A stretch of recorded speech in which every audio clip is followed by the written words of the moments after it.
Hello, this is Luis Huluch and you are listening to Telemark, your ski jumping podcast.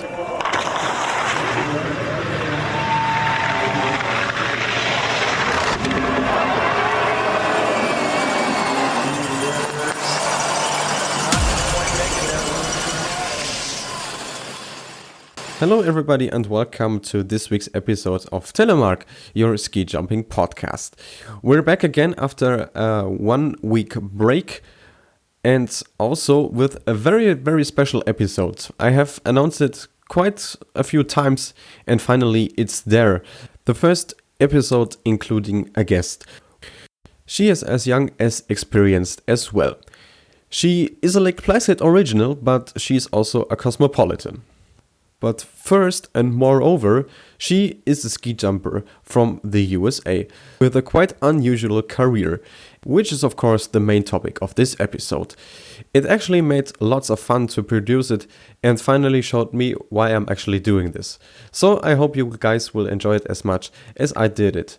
This interview with Nina Lussi. Thanks a lot for joining me today and also sacrificing yourself as my first guest, I have to say.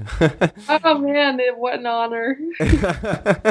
Well, actually, you're kind of a saver because it's not too much news going on, at least I feel so.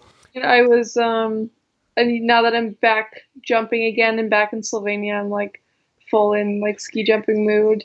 And I want it all to get going again. And so that I'm really happy about this season because it's June and I'm ski jumping, whereas last year I was spending so much time in the gym. It was pretty boring. And now I'm like going to Planica, seeing other teams again, and that's also a lot of fun for me. But from that I take it's like the same thing as for us, those who are just watching, that we are like hoping this spring break doesn't take too long.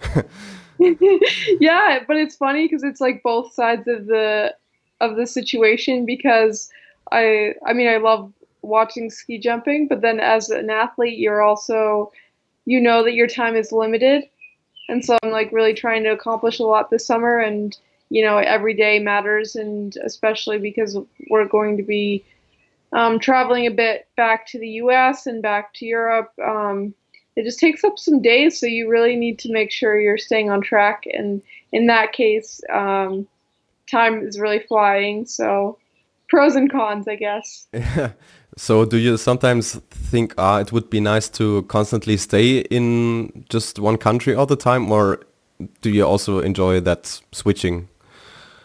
I love the movement, but I just got here back to Slovenia, so I ended up training. That's my dog. Hello. At home in Lake Placid, New York. So it was the longest I've been there since I was 16.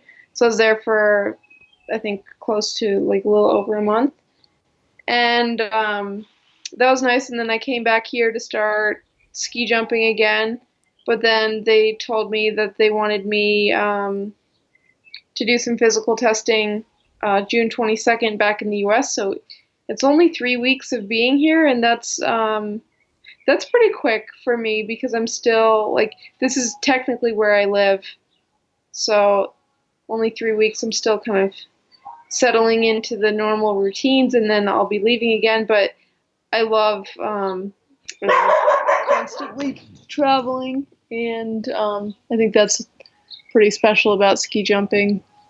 Yeah, for sure. And I feel like it's not too many people recognizing actually how much you invest in that. Do you feel the same, or do people... No, they have no idea, but like it's pretty cool. Like here in Slovenia where I live,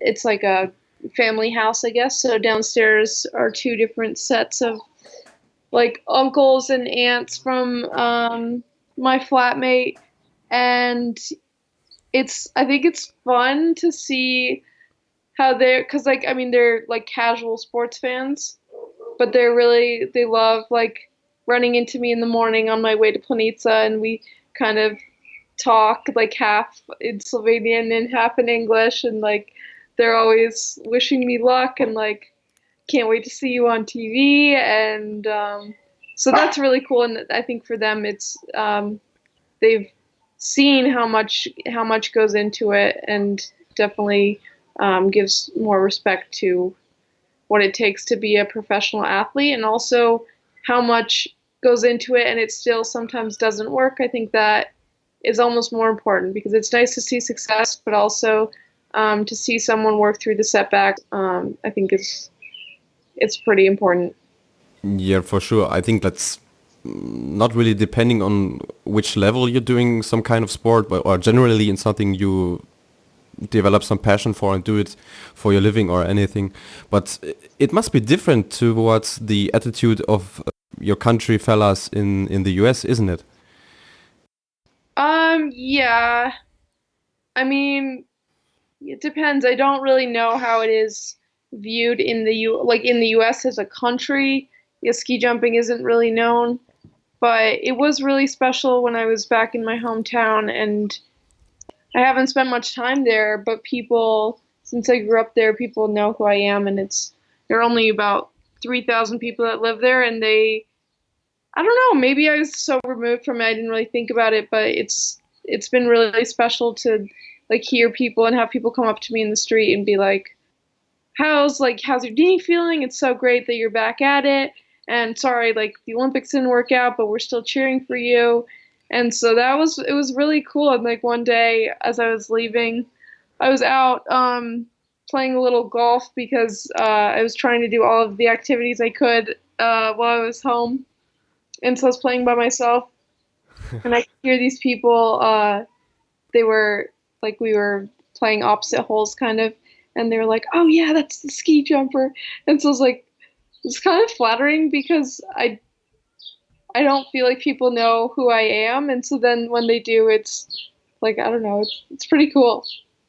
So you're not really used to that people recognize you, is that correct? That's correct. Yeah, no, kind of doing my own thing, and there aren't many people that actually know what I'm doing. Whereas like here in Slovenia, the best ski jumpers, like everybody knows who they are. Yeah, sure. So you started at the age of 8, is that correct? That is correct.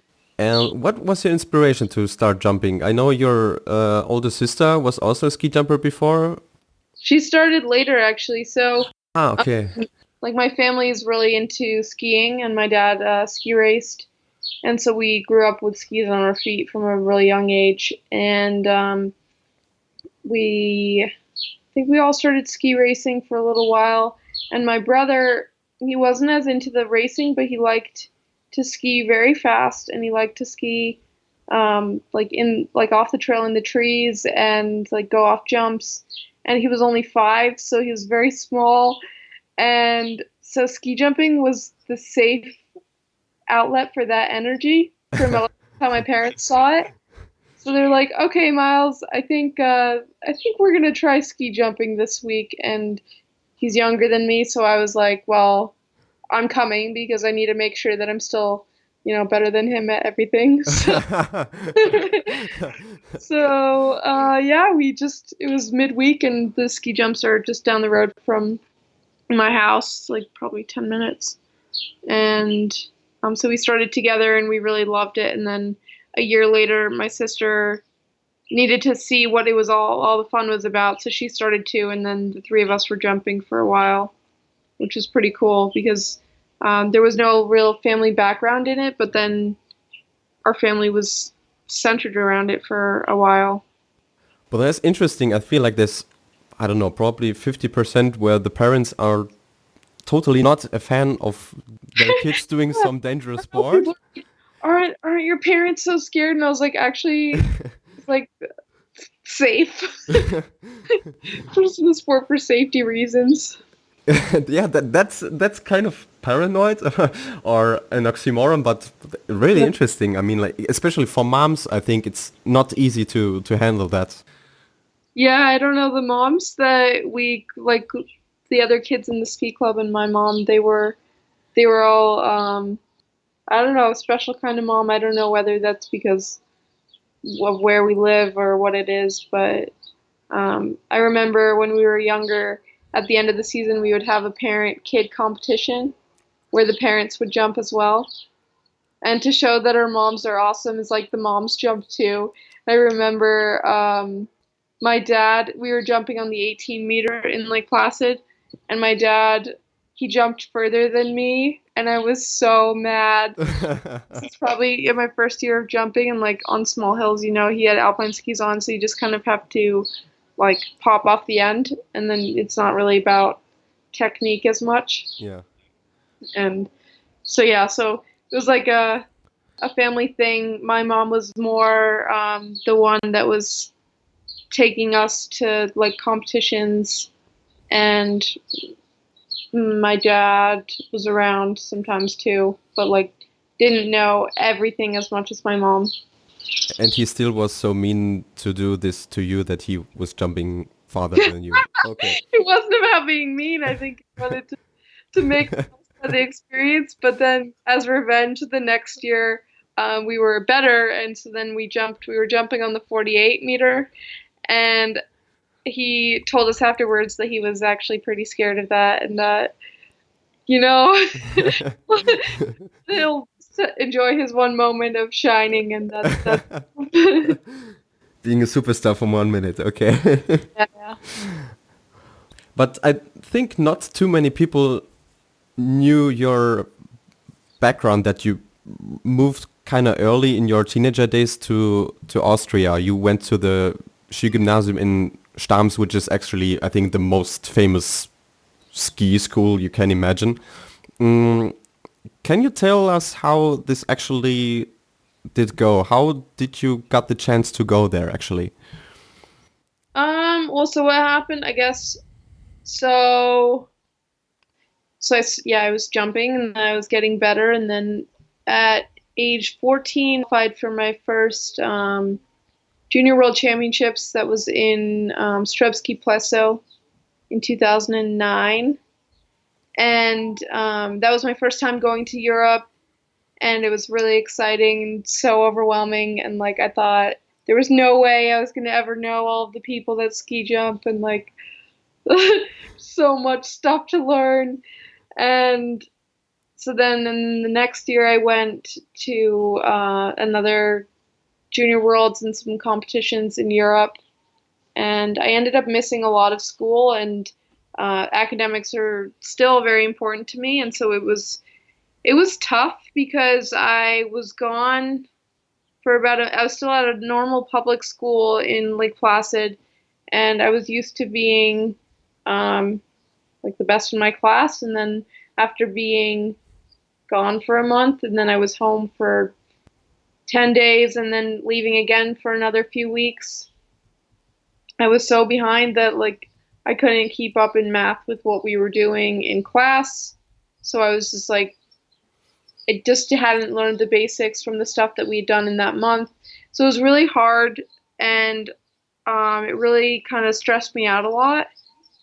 I don't know, especially with our college system in the US, it's very important that you get good grades in high school if you want to, in short, have a future. So I knew that, but I loved ski jumping more than anything. So it was really hard for me to balance education and athletics. And so then I'm not really sure how it came about. I think I was looking, because at that point, I'd known a few people from the ski jumping world, and I looked into options of schools. I guess in the two that stood out, like my mom helped me obviously, and the two that we found that were a good match were like a school in Oberstdorf and then in Stams. And it wasn't like there was any pressure of this is what you need to do, but it was like, this is what you can do. Would you like to do that? And I was like so excited about it, the sense of adventure and like ski jumping. And then I like was researching the school, and I was a big fan of Gregor Schlierenzauer, so like he went there, and I was like, oh my god, I'm gonna meet him someday. And so then they have like the Aufnahmeprüfung. So it's like 4 days of, or maybe 3 days, 2 or 3 days of testing, physical testing. And the kids that go, you're like 13, I think. And you do all kinds of stuff, and it's not just a ski jumping competition. Like there is a ski jumping aspect, but then it's all like different coordination tests, speed, agility, and all that kind of thing. And I honestly didn't really know what that was going into it. So my mom and I went over from the US. I think it was in May or so. So I was still in normal school. And we came, and the tests were, I think, relatively like successful. I was good in the ski jumping. Some of the agility stuff I wasn't that good, but the highlight was there's a 2,400 meter running race at the end, which seemed really weird to me because I didn't think that ski jumpers needed to like have endurance skills, but I later found out that it was about like will and determination and like getting through the race without having maybe the best endurance capabilities. So the highlight, that was the last day, and then in that race, I was coming. So it started. So as the boys and the girls were racing together, I think there were maybe like 60 or 70 people on the track, and so then we split off into groups. And then coming into the last lap, I was with Alex Heiberg, so the youngest of those brothers, and he was a good jumper at the time. And I remember coming into the last straightaway, one of his coaches or like a parent or something was standing there and like let him like, you can't get beat by a girl. So then obviously I like took off, and I ran the 400 meters in like high school track at the time. So I'd been training that, and like, so I knew how to do like the finish sprint. So even though this was a much longer race than I was used to, I still had the final kick. And so then I came through the finish, and it was really great because during those few days, the parents weren't really that nice to me because there are limited spots, and it's an Austrian sponsored school. So they didn't really want any foreigners coming in. Mm. And so, but then after the race, people were coming over and shaking my hand. And were like, wow, so great. So then that was really like a nice justification, and it was pretty cool. But then so we had a meeting with some of the coaches, and they were like, well, we don't know yet. We're going to like, break down all these numbers and see what we're going to do. And then, so then I didn't hear anything for a long time. So I finished my year at Lake Placid and was kind of planning classes for the next year. And then I think it was in the middle of July, I got an email that was like, oh, so you coming to our camp next week? And I was like, well, what camp? And they're like, oh, yeah, we like to do a camp at the end of the school year with the next year students and the current students. And so then I knew that things were happening, and I was so excited, and I was like jumping around. And so it's funny because I never pictured myself as like a 16-year-old. Because then as I was growing up, and then I saw my brother at 16, and I was like, it seems very ambitious to just, pack up a suitcase, hop on a plane, and go like completely dive into a different culture by yourself. But for me at the time, I wasn't really scared about it at all, which is funny. From today's perspective, you didn't realize how crazy it actually was, what you have been doing then? Yeah, exactly. Okay. And it was like I wasn't even worried until, so I was like, I had done a little German practice with, I think it was like Rosetta Stone or some learn to speak German program, and I was like, okay, like I know German enough, this will be fine. And then it was also because I also had to get to school somehow. So I flew into Innsbruck, and then I talked to this girl that I met at a competition once. Her name was Esther Steindl, and her brother was still in school there. And so she's like, oh, you can spend the night with us. And then we're driving to Stams anyway, and they lived in Innsbruck, or outside of Innsbruck. So I was like, perfect. And then she texted me mid-flight or whatever during my layover and was like, "Oh, I'm not going to be able to make it, but my grandpa's going to come pick you up." And I thought that was fine until I got to the Innsbruck airport, and then I'm looking around and I'm like looking at people who look like grandpas, and then no one was there. Then all of a sudden the airport emptied and I was by myself, and that was the moment when I realized I was like, "Oh, okay." And so then anyway, found the grandpa, but he like speaks like very heavy like Tyrol accent, and I can't understand a word. So then we're like silently driving in the car, and he like keeps trying to like say things to me, and I don't understand anything. And that was my first hint that maybe it's not going to be quite as easy as I thought.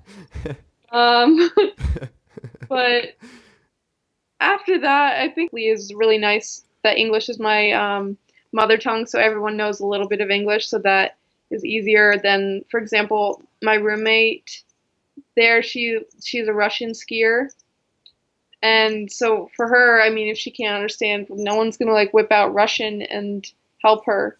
She kind of had to struggle on her own, but she's very smart, so it's fine for her.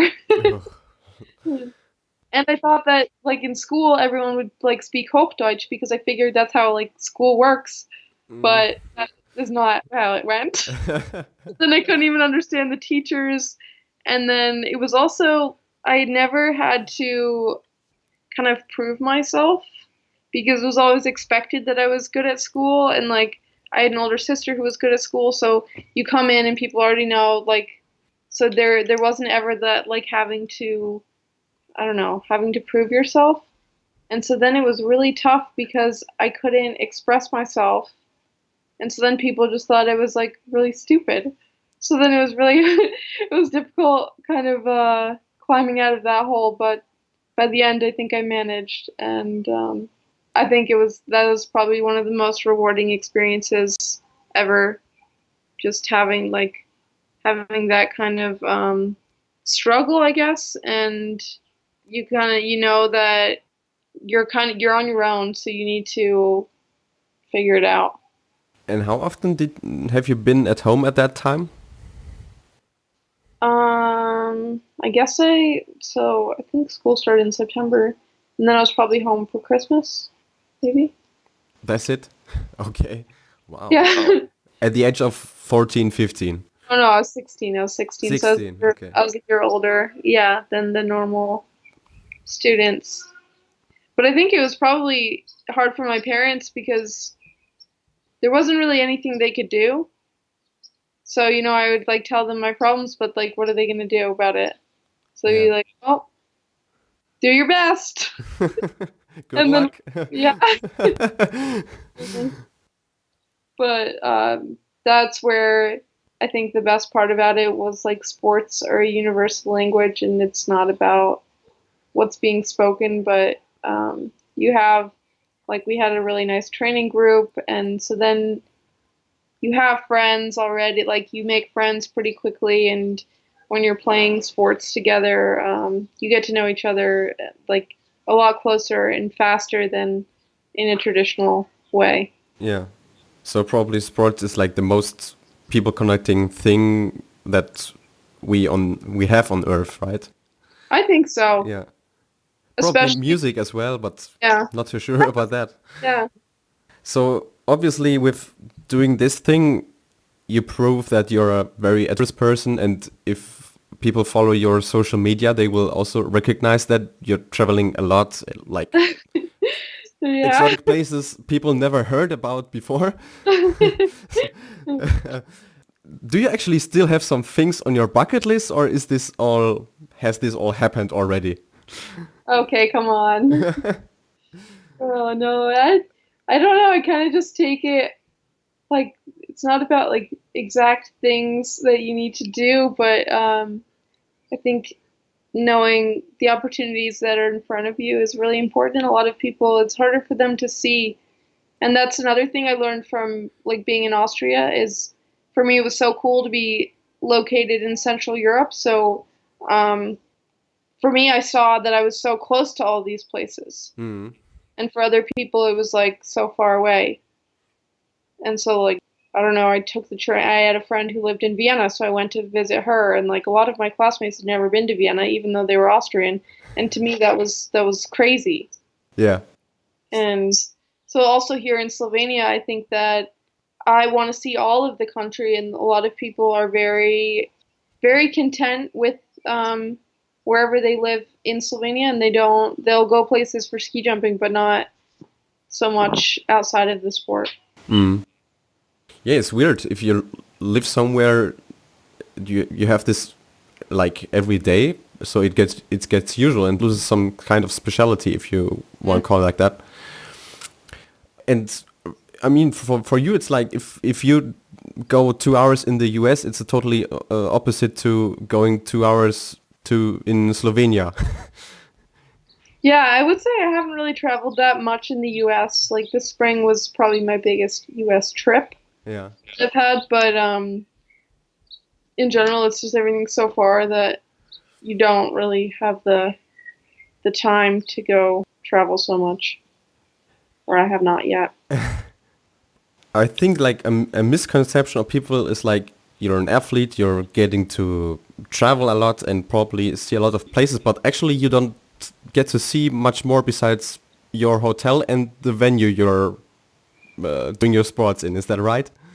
Yeah, that's true. And for me, I think at the beginning of the tour, it was really hard for me to know that because I wanted to see everything, and well, you need to like your focus is ski jumping. So then I kind of had to learn how to tone it back a little bit and I don't know, be content with the situation I'm in, and always know that I can always come back, and it's now or never. Mm. And I realized traveling with a reason, like focused around ski jumping, I think it's very fulfilling, and it's cool because you get thrown in situations that if you were planning the trip by yourself, you probably wouldn't be in those situations. Like a perfect example is the Bluebird tour last year. Yeah. Like I don't think that anybody would have ever like if you're going on a vacation, I don't think that's what somebody would have chosen to do. But since we did get that opportunity, I think it was really cool, and it was fun because this spring I met a lady. Coincidentally, she was working as she was like working in costume design for a company outside of New York City. And I like heard her accent, so I was asking her where she was from, and she was like, "Oh, I'm from Russia." And I was like, "Oh yeah, nice.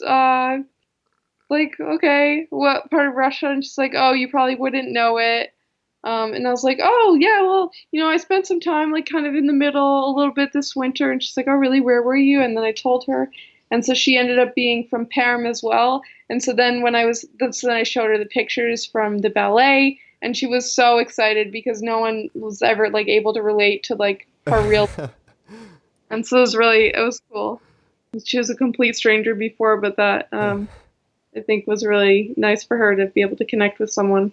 Yeah, for sure. But if you're not into winter sports or ski jumping, actually, you probably wouldn't have heard about Nizhny Tagil and Tchaikovsky before. But Nope, probably not. but looking from the outside, this was probably the most fun trip for a ski jumper ever, or? I will say that I really love raw air just because jumping. Well, also, so I'd never jumped Holmenkollen before or the Big Hill in Trondheim. And I really love Norway, Yeah. and the just the vibes and like the fast pace. I really, really love that. But I would say the Russia tour that was definitely very one of a kind. And now for the next season, you got nominated for the US B team, That is correct. if that's Yes. some kind of term, if they use it. How can you imagine this kind of being in this sort of team? I know in Germany it's like they're training in several groups and receive some kinds of funding and support. How is that in US actually? It's the best if you're on the A team, obviously. Sure. A team was always the best, also in my Yeah. childhood. Yeah. So as far as support is concerned, USA Nordic has made a lot of developments in trying to support their athletes. Um, they did have to do some restructuring because apparently last year,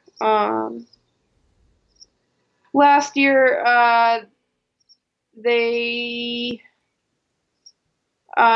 their spending wasn't as exact as it should have been. So they were spending a little too much. So when they restructured, they realized where they needed to cut costs. And that's unfortunate for me because I didn't really get to take advantage of much of the things last year because I was just doing rehab and I was just here. So I wasn't traveling at all or doing all these camps and doing these things.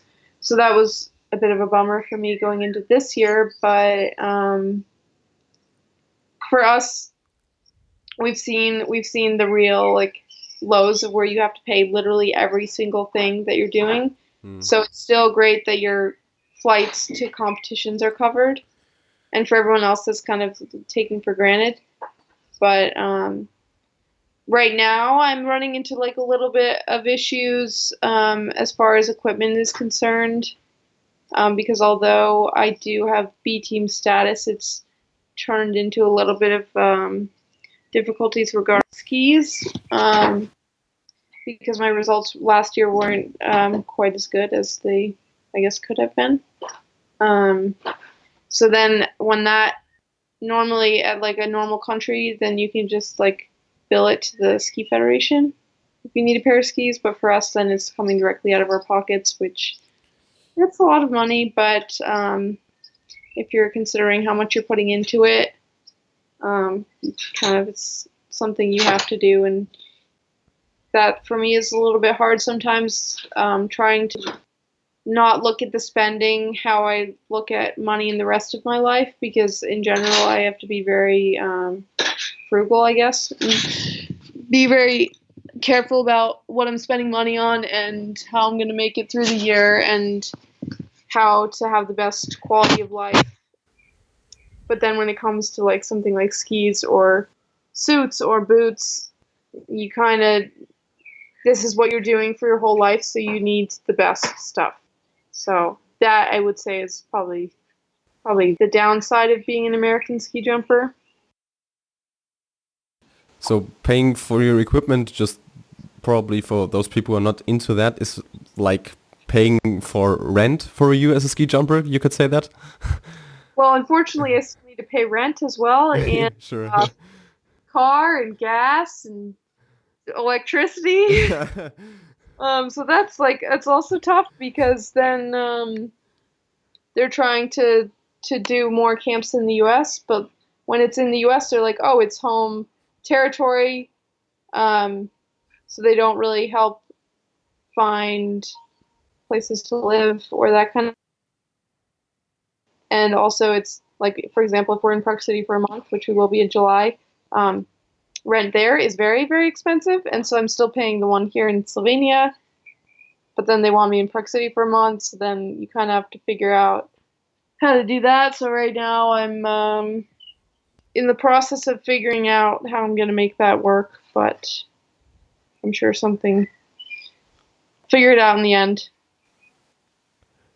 And yeah, you already mentioned what made your last season so difficult. Was there any highlights for you besides participating in those two tours, which were new for you ladies? Probably, I could imagine it was your participation in Seefeld at the World Championships. Yeah, for me, I think that was the true highlight of the season was Seefeld. It was a goal that I had. It was basically like, even when I was driving in the ambulance, after I just torn my AC, and I like knew it was torn, even though I didn't know what that would feel like. I knew that it was probably the end of my season, and so that was back in December of 2017. And so after that, I knew the Olympics were off the table, and I was like, okay, well, not going to the Olympics. Guess I'm like gonna do all that I can to get to World Championships. And then it was really cool because a lot of my family was watching that competition in Park City where I crashed. And so I remember we kind of had a conversation. We're like, it's fine, whatever. Regrouping. We're all coming to Austria. Yeah, sure. And so then it was also, I mean, it's the same, I think, with every country. You don't know qualifying, and it's hard to like plan a trip if you don't know if someone's going to be on the team, and then they're not naming the team until weeks before. And so then when in the end I was nominated for the team, that was really great. And um, originally, like my parents had planned on coming, and my aunt and my cousin, but then my grandparents or excuse me, more specifically, my grandma was very keen on coming as well, but she had had some health problems, and I guess her doctor told her not to travel. But I didn't know any of this because I was over here in Europe, and so I was talking to her on the phone, and she's like, "So I kind of think I want to come back to Austria because she'd been there. They used to go skiing there like many years ago." And so they really love Austria, and I was like, "Oh yeah, you have to do it. It's gonna be great. Like such a beautiful place." And then like later, I got a phone call from one of my parents, and they're like, like grandma's not doing so well. And I was like, "Oh well, I told her she kind of needs to come, and I think she's very sold." So I guess like in the background, she had some conversations with her doctor that went like, "I'm getting on this plane, so let's do what we can." Possible. And like the weather there and the atmosphere, I don't think that there's ever going to be anything like it. It was like so sunny, warm, so much skiing, ski jumping. Everything was really close, walking distance. And then the mountains are so beautiful, and it was snowy. Yeah, so ended up being a really, really fantastic family experience. And it was I didn't have the exact jumps I wanted, but that's how it goes. And I think that's a big part of growing up that I've done, is I've realized, because when I was younger, I never wanted my parents to come watch me jump like in Europe or anything, because I was like, well, like what happens if I don't do well? It's going to be a waste of your trip. But then I realized that there's a lot more to it than just the results, Mm, and that for them it was, whether I'm in it or not, it's still a freaking amazing sporting event. absolutely. Like that has nothing to do with me. And also, like for my aunt, I didn't think about this either, but people like Kevin Bickner, they like used to stay with her in the summer when they were like 13 years old. So she's known these kids forever, and Oh, um, yeah, and so like being in the crowd, and like Casey Larson, like Casey's parents, after Casey's first jump, if you remember, yeah. he's never scored World Cup points before. Yeah. He was really around, and then all these like good guys were behind him, and like it was great. I remember we were all like, "Oh, we got another one, yeah!" So yeah, so Zayfeld was definitely the highlight for me. And for sure satisfying after probably having the toughest months of your career. I mean, technically you have been like one jump away from the Olympics, if you want to call it that. Yeah, had I landed, I would have had the first named spot. Yeah. That's a real bummer, but yeah, and it was really nice to be able to kind of to relax a little bit, because it wasn't that I was throwing the rest of the season away, but I decided to stay an extra night and take the train back. And I got to like reconnect with, it was so cool because like I had or like classmates from Stams that were into other sports, and they all came up to Zayfeld to watch, and then I got to spend time with them, and it was so special because it was a combination of all of my worlds. Kind of like I had even like some Slovenians came, like Emma Klinetz. She watched the whole competition with my family. Like I don't even know how they met or when they met, but I told her to go find them, and so then got to know them, and then like my Austrian friends, and so it was really cool. We needed a symbol for ski jumping family. This would actually be it, I think. So That's some great stuff, actually. Um, yeah, but speaking of your injury, I have had lots of thoughts, like in the past few days or even weeks, and counted them all together, those torn ACLs and stuff like that. even in the World Cup era, which is now 8 years, we have had 90 or more or less difficult injuries of 55 jumpers, including 33 torn ACLs. Oh my God. This is quite a lot, I think, and Yeah. really not normal. Do you have some kind of explanation how and why this is happening, and how you probably can avoid that? Oof. It's a tough I question, I mean, know. yeah, it's hard because then you always get like the people who are experts on the subject and are like, well, it's obvious that because of your hormones and at this time of the month you're weaker, so you really shouldn't be ski jumping. It's like, okay, well, life goes on. Like, I'm not going to like sit out half of the World Cup season because maybe I'm a little bit weaker those days because I'm on my period or whatever. Yeah. That's really, I don't think that's a very good argument, but I mean, I think that coaches are like obviously very aware of it and have started implementing different exercises into training. A lot of like for me, I've been doing a lot more with unstable surfaces to strengthen all of the really small muscles around your knee. Mm. So like on Bosu balls and like medical mats and like that kind of thing. So then you're just working about on knee stability in general. Yeah, I can't say that I have some real special thing to say of how to avoid that, but I think that, you know, I mean, with any high level sport, there is a risk involved. Sure. I think that if you look at ski racing, Yeah. well, here's the thing: is when I was doing my rehab, I was in a group with 6 other people. So I was doing that in Park City, Utah, and there were 6 other people in my group. They all torn their ACLs within like a week of each other. No So we way. were all like going through the same stages, but we were in 4 different sports. So there was a snowboarder, 2 aerialists, ski jumper, myself, and who else was there? A ski racer. Yeah.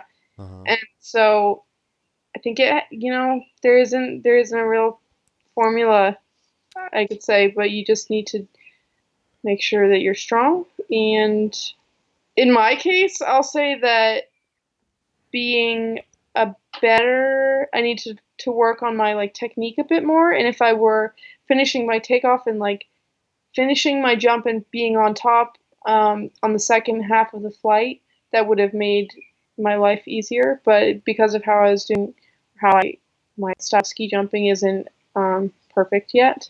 So I was coming in a little bit back, and I really wanted to put in a telemark. So I was just coming in, like stopping the flight a little too early and coming in from the back.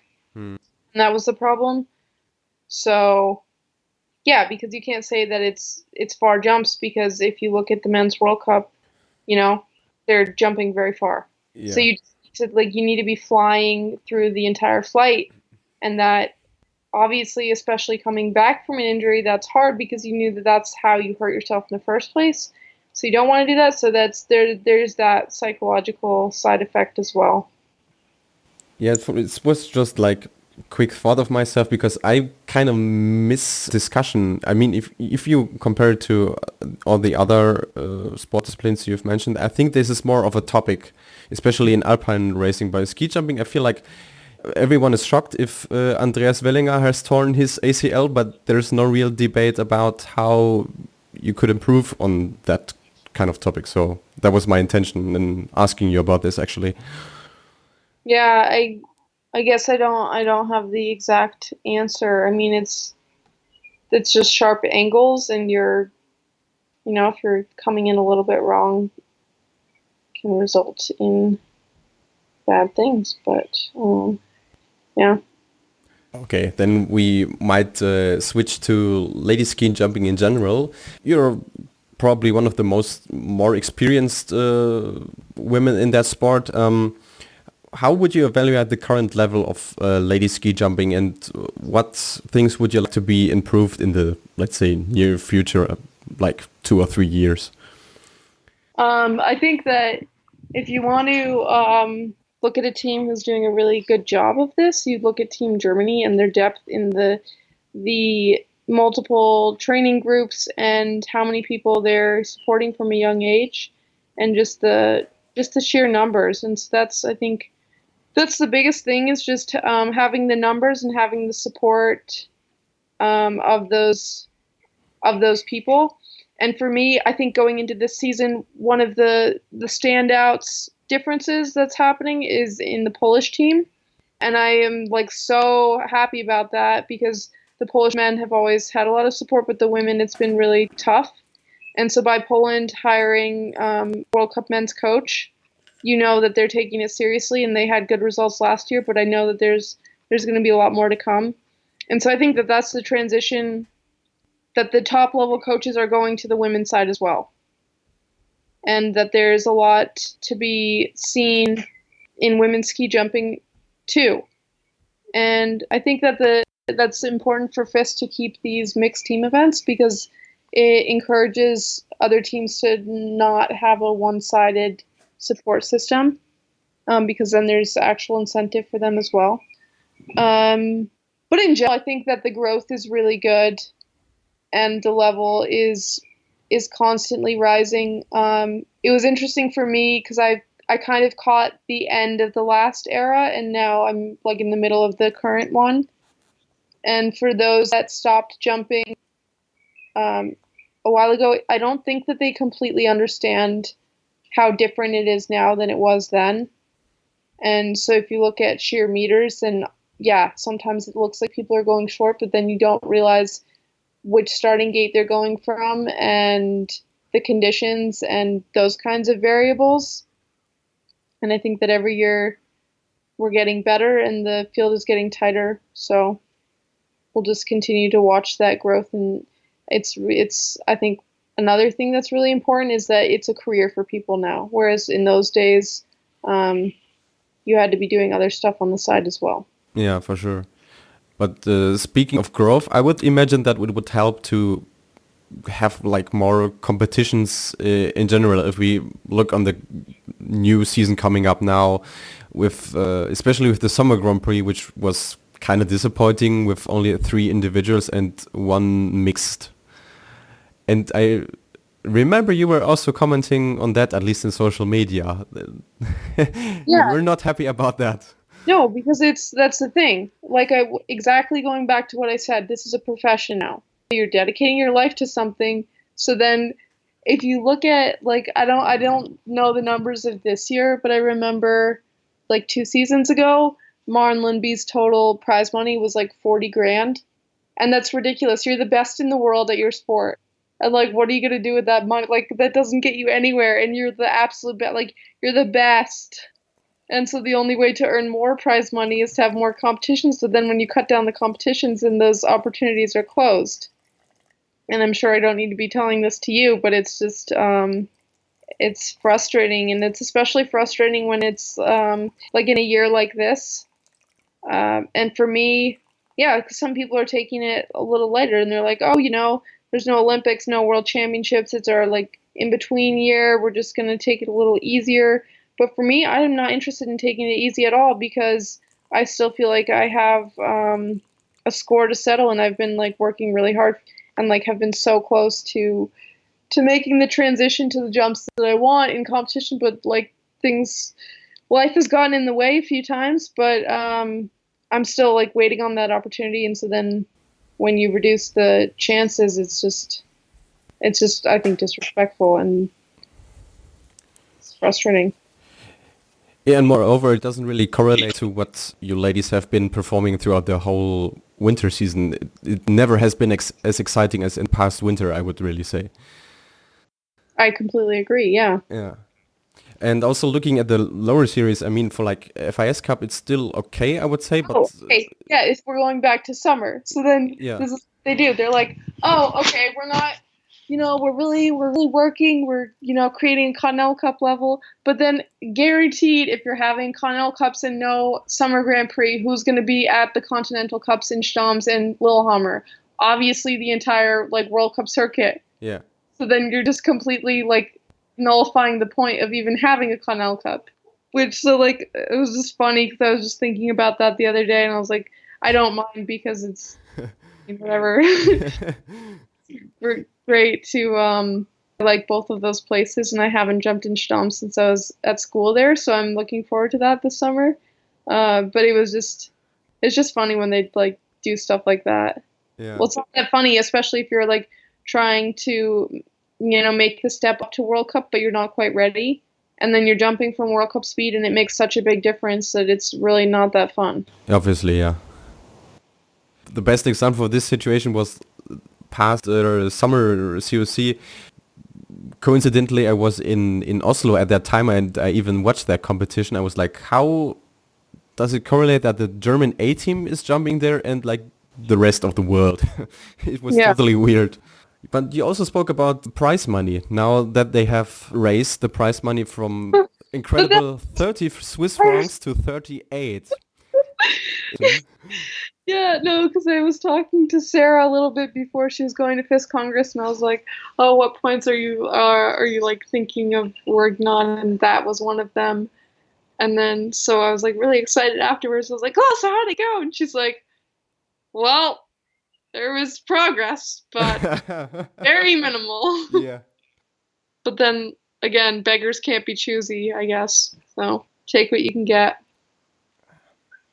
I'm lost for words in that case, actually. It's so frustrating if you mention the same topics over and over again and you just don't get heard, actually. Mm. Yeah, I mean, let's stay for at the FIS Congress for a while now. I think everyone was high in expectations, and then this came out. Besides the Summer Grand Prix, also the World Cup, which is definitely not making a step forward, also in contrast that you mentioned before. Is it, especially after injuries, is it even more difficult to come back in a proper way if there's so less chances to prove and compete? Honestly, I think in my case, I'm not like so upset about it, and it might actually help the injury thing, because if you know like how much the men are competing, and like I experienced the toll it takes on your body of like jumping like two of those tours right back to back. You just don't have as much time to get to do as much strength work as you would, because your like in competition strength isn't the same as your week before, let's say. So I think that maybe that will actually help reduce injury even because of the blocks. And so for me, that's fine. I mean, yeah. But if you're having a 1 month break between the last competition before Christmas and the first one in New Year, this couldn't really be satisfying for a professional athlete. Well, yeah, of course not. I mean, it doesn't need to be a month. Yeah. And we're having this for like, I don't know, 5 years in a row or so. Yeah, it's like, especially like, I don't mean to be a pessimist, but then sometimes it's like, are people doing that because they would rather be at Four Hills than like having a Women's World Cup? I don't, because then you see all the people in FIS are like having a great time at Four Hills. But that doesn't have any credibility to it. That was just an observation. Yeah. I mean, you're free to express your opinion, of course. Well, but I wouldn't disagree for the moment. Let's state it like this. I also don't know about, like, because you have to know how much it costs to host an event. Sure. So I think that's also part of the problem, because it's very, very expensive to host a World Cup. And so for the organizers, you just don't know if that's where some of the issues are, or like who exactly to blame. Because although it's nice to blame FIS, sometimes it's not FIS's fault. No, of course not. But the Summer Grand Prix is actually a good example, because Tchaikovsky obviously had to make a decision if they want to cut down the Summer Grand Prix in favor of hosting the Bluebird again, or doing the opposite. And it was obvious which decision they would make. Yeah.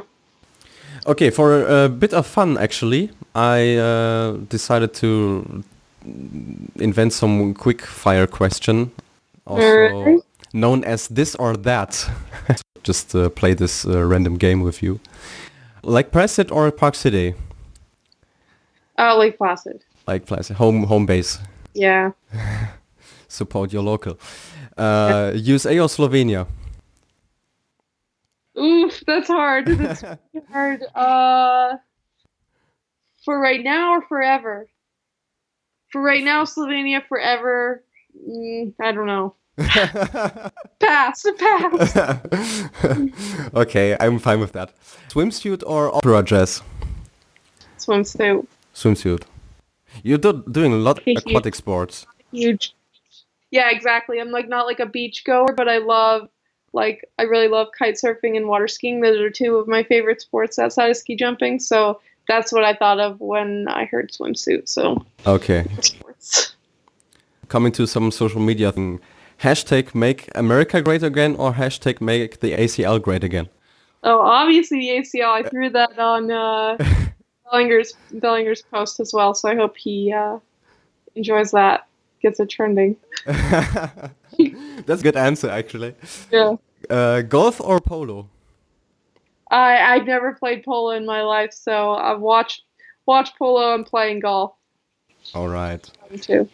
So you also said you were getting ready for the Ryder Cup next year. Exactly, yeah. It's actually one of the few events I watch because I think it's like the four hills of golf. It's so exciting to watch. Yeah, it is. It is. I mean, I would say the one tournament I always see is the Masters because that's when I'm usually home. And so I will say this is really cool because I was watching the Masters. My dad likes golf a lot, and my cousins play, and then I was visiting my grandparents in Florida, and then I ended up meeting this guy named Rickie Fowler, who is one. Yeah, he's like really good, Nice. and my brother used to love him when he was little, and got matching shorts and had and so then I met him through a friend, and it was like I'd just seen him on TV, and I I'm around professional athletes a lot, but I'm still celebrity aspect of it, and I respect him for what he does, but it's also great. But it had to be cool, so I was not making a big deal of it. His fiance, she used to be a high jumper, she just retired.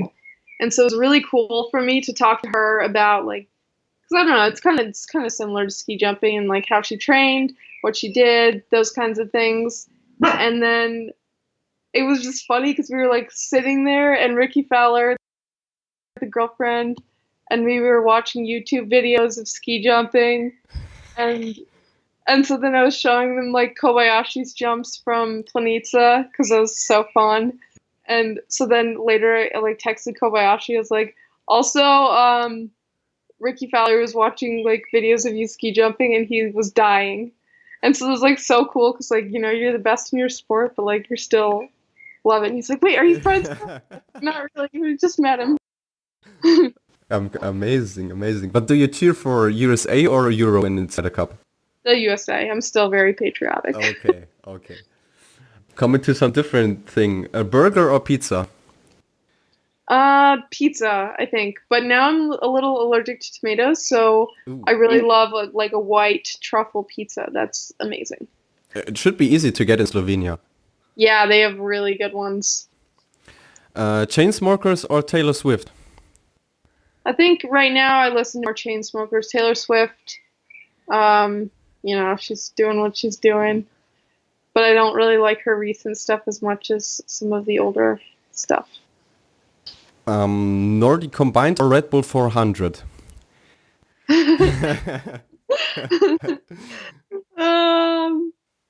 Well, that's hard to say. I'm assuming you're asking as a participant. Correct, yeah. Well, people actually should know you did this crazy thing called Red Bull 400 and not on any other than in Planica, actually. It's really important to point that out. People. Yeah. So I would say that was an experience. For sure. Very hard. Both were very hard. I don't know which one was harder though. But I would say if for what I'm gonna do again, I might say Nordic Combined because as that sport is progressing there is a chance that it could extend my career as I get older, Hmm. if I'm still healthy. So maybe Nordic Combine is more in my future than I thought when I retired at age 15 originally. And with Taragathi Moats, you have a good role model, actually. Oh, exactly. And I caught up with her a bit this spring 'cause she was in Vermont, and um, through her education in sports, she's learned a lot and like really knows how to actually create a training program and plan and periods and all that kind of thing. And you know, I still really enjoy doing well, and I like I don't know, I sometimes I have these visions of the two of us like standing on a World Cup podium together, and I think that wow, it's crazy, but like I love ski jumping a lot more. Obviously. What else do I have? Bluebird or raw air? I think you answered this already. Yeah, I said raw air. Yeah. Stams or Planica? That's also tough because I haven't been to Stams in a long time. But I think, Planitza still, I love it. Heaven on earth for a ski jumper, actually. Yeah. And even like as a non-ski jumper, I've taken so many pictures of those mountains in my life. Yeah, It's like every time I'm there, I'm like, oh, it's so beautiful. it is. It is. If you haven't ever been there, people, just Yeah, really go go for immediately. I mean, if you can go for ski flying, obviously do that because that, Yeah. even for non-ski jumping fans, is so amazing. But especially right now, like springtime, there's snow on the mountains. It's really green. There's some really amazing hiking, and yeah, do it. Do it. And also do the zip line. Sure, I haven't done that, so I can't give you a review, but No, not? Okay. yep. I also didn't, but I did the one in Oslo. That's also a lot of fun. Okay. Speaking of Planica, another tough question incoming. Jumping in Tchaikovsky or party in the Vopa? I think I've outgrown my Vopa days, and apparently they've closed down the club downstairs, so I'll go to Tchaikovsky. Yeah, that's really a shame. So Yeah. if anyone of the club owners is listening to this, shame on you. Really. Yeah. Favorite hill, is this also included in Planica or is there any other? My favorite hill, favorite hill, favorite hill. Um, it's kind of it changes sometimes. Oh, you know what I'm going to tell you? I'm going to tell you Lake Placid's 120 meter. They're currently raising funds to renovate it. The last time I jumped it, I think, was in 2010. 10 or 11. And it's like the coolest thing, like super high flying, and it's like obviously my home hill, but I've only ever jumped it, and like everyone that's jumped it said it's really amazing. And so when they renovate it and get it FIS certified, also when I was home, I was dreaming about a home World Cup, and that's when we started talking about the finances of hosting a World Cup, and that's pretty expensive. So I don't know whether that's going to happen or not, but that's definitely still a dream. And I mean, your home World Cup, not in like Placid, but in Iron Mountain, was in the books for quite some months. Too bad it didn't work out, actually.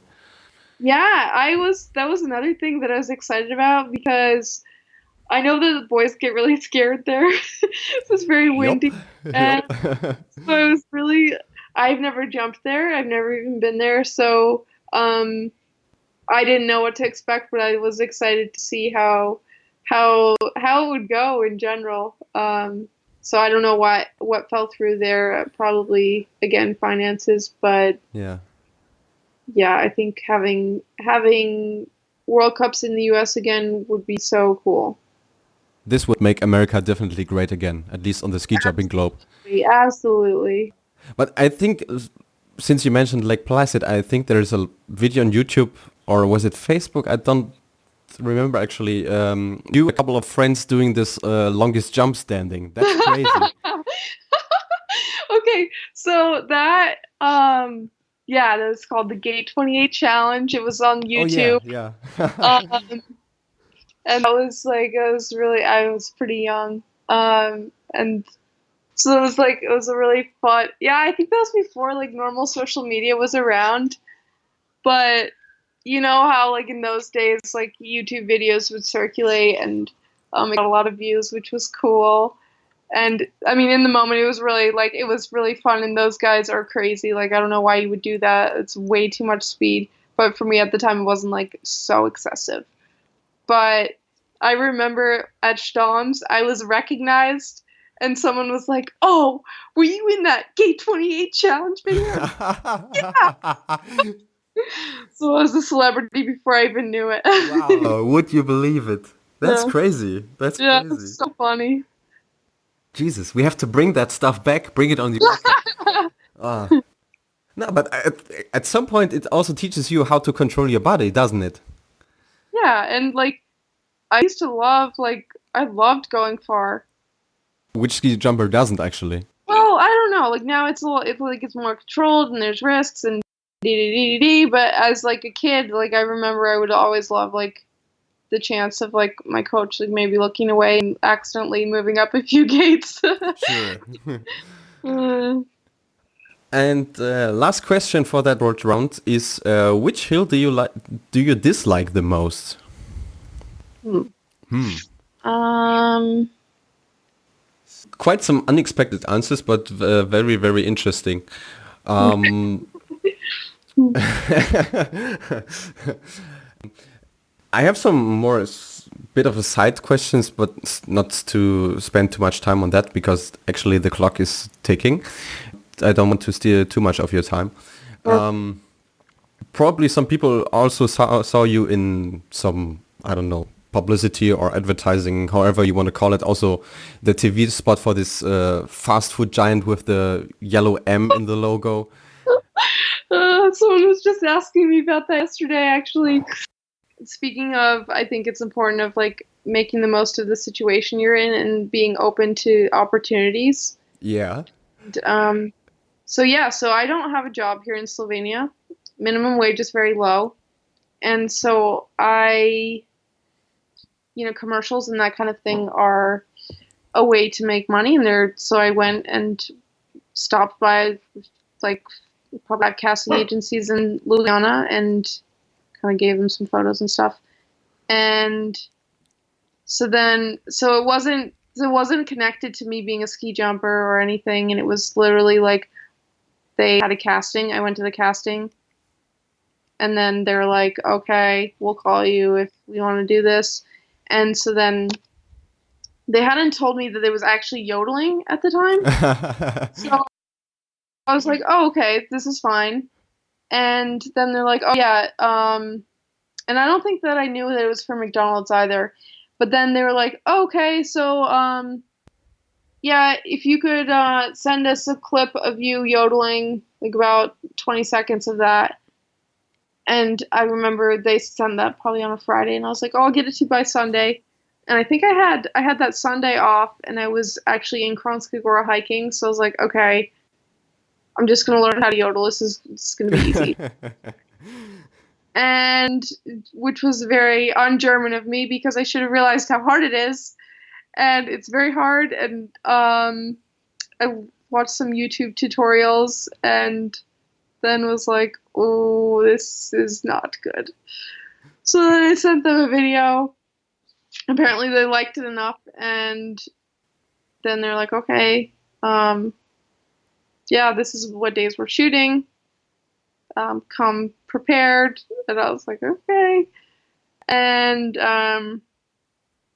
so for me, that was a really great distraction in the time where I wasn't competing because it's the same feeling, like the same pregame nerves, and you're like, okay, I gotta perform, like I need to be prepared, and like when it's there, like the cameras are rolling, you need to be doing like doing your job. And so when I showed up on set, the first question I asked the director was, I was like, so which market is this for? And he's like, oh, Slovenia. And I remember I was like, shit. Ooh. because I was hoping that it was going to be somewhere very obscure that no one would ever see it. Map. No such luck. And so then they also hadn't told me that I would just be like lip syncing. They didn't tell me that. So I thought I still had to actually yodel. Oh, okay. And then the guy showed me this video of a professional yodeler and he's like, "So you think you can do that?" And I was like silent. And then he showed it to me twice more. He's like, "So yeah. So you just get your hair and makeup done and then you'll be ready to go." And I was like, "Oh my God." And then so I was like panicking but trying to stay calm on the outside.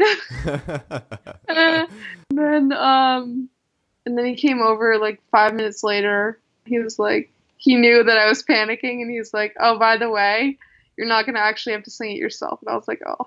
So he was a fun guy and like and it ended up being a really like fun experience. And then the video didn't come out until probably, I don't know, like a few months or 4 or 5 months later. So at that point I'd kind of forgotten about it. And then Slovenia being Slovenia, I got a Snapchat of my friends who had seen it on TV. And yeah, so then slowly people would come up to me and like mostly people were supportive. Some people were kind of like jerks about it. Like they're like, "Why would you waste your time doing that?" And I was like, "It's funny." Like, oh, I got like what? They're Okay. like, so I don't know if that was. And then other people were like, "Oh my God, is McDonald's going to be like your sponsor for the next year?" And I was like, no. So, and also I think it was funny. My family and friends back home like think it's like the funniest thing. They're like, what are you doing, Nina? Like you're in Slovenia. What is this commercial we saw? And I was like, "Oh yeah, I don't know." Yeah. But if you chose like a testimonial for McDonald's, it has to be an American, obviously. So Sure. it worked out. I actually found it just really funny, and I don't really understand how people couldn't take this as fun. Don't take it too serious. I mean, come on. Like what? Wow.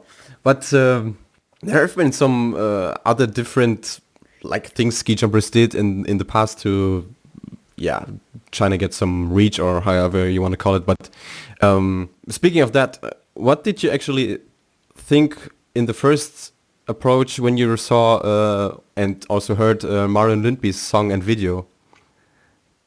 Ooh, you know, okay, well, when I first saw it, I was like, "Okay, what is this?"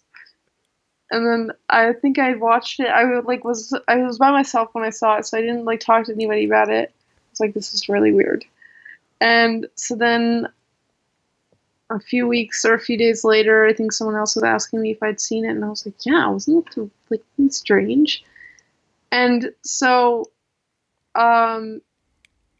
it's weird because I know Marin, and that just doesn't really like. It was very kind of vulgar and not very true to like Scandinavian form. And I guess they were trying to like rebrand her a little bit as more like not just like a sweetheart, but it was I would say it was more of a flop in the rebranding because I thought it was very aggressive and a little bit inappropriate. Just over the top, you would say? It's just it's a little weird.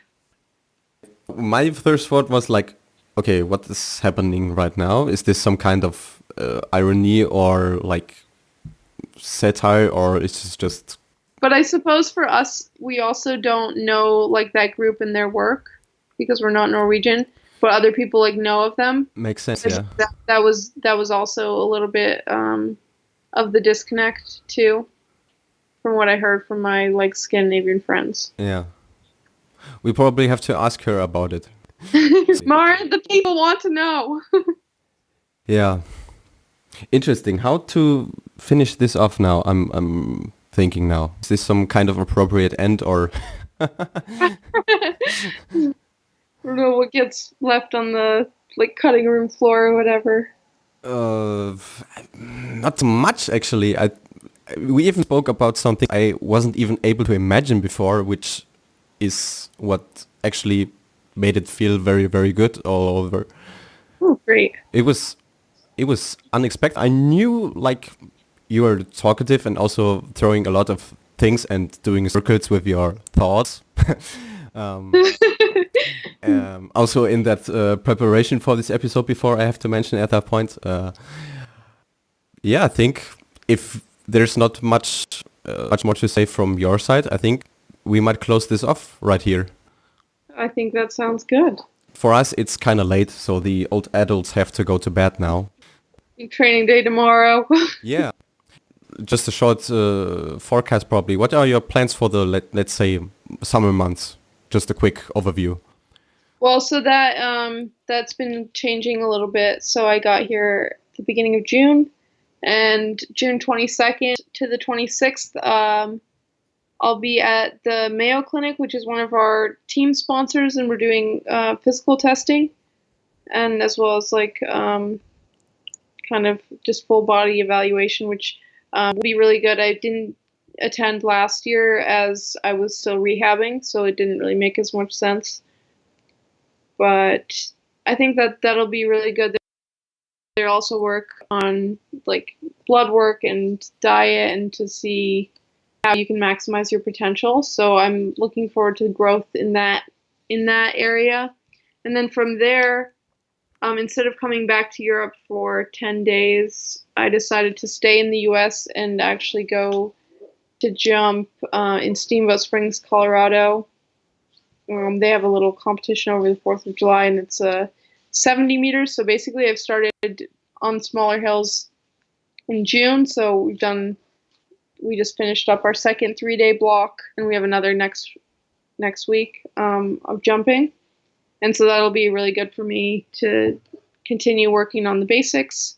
So I'll be in Steamboat for about a week, and then I think all of USA Nordic will be in Park City for close to a month in July, and then after that we come back and do, I'm not sure which competitions. Well, I think we'll be back we'll go to Lubno with some of the juniors, and then going to do some kind of training camps in Poland, I think, and I think there's a competition in Shirk as well. And then the best people will then be taken to Frenchstadt for the Summer Grand Prix.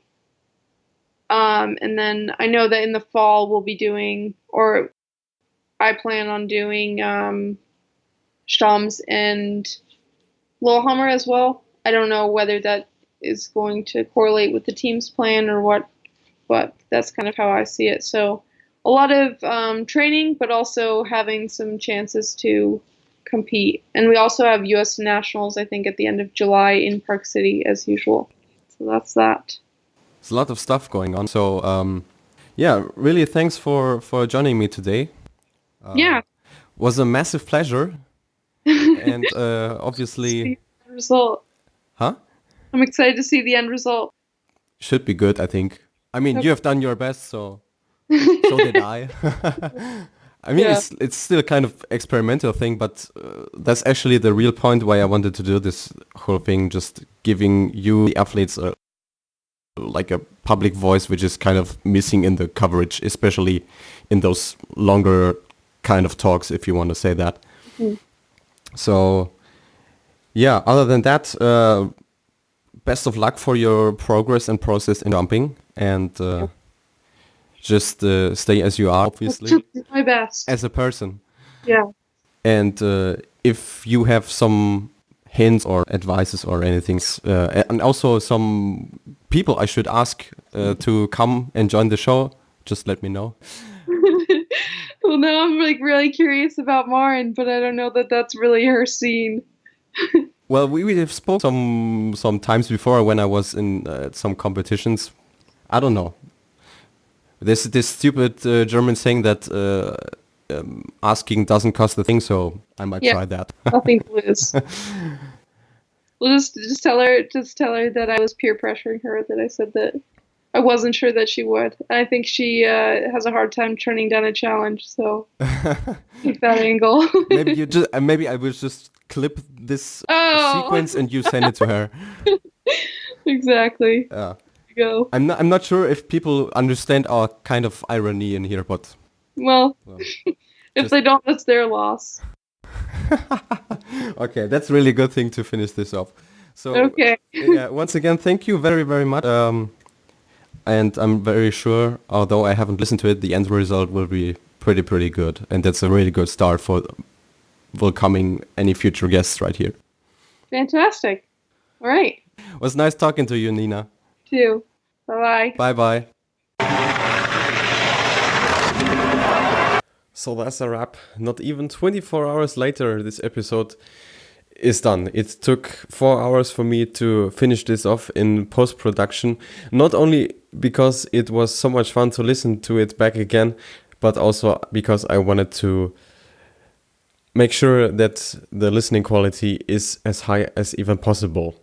So, especially because of that, because this episode was so nice to produce to and also to prepare to, I really hope you guys liked it, and if so, please make sure to tell me that, or smash on the like buttons in your favorite social media, and also tell it to your friends if they are interested in ski jumping as well. That's it from my side, besides an announcement that I will be on a short vacation for the next week, so don't be too mad if there is no episode coming up then. But actually, this meantime should be nice to listen to this episode, probably even 2 times or even more. So thanks again for listening, and hope to see and hear you soon. Bye bye.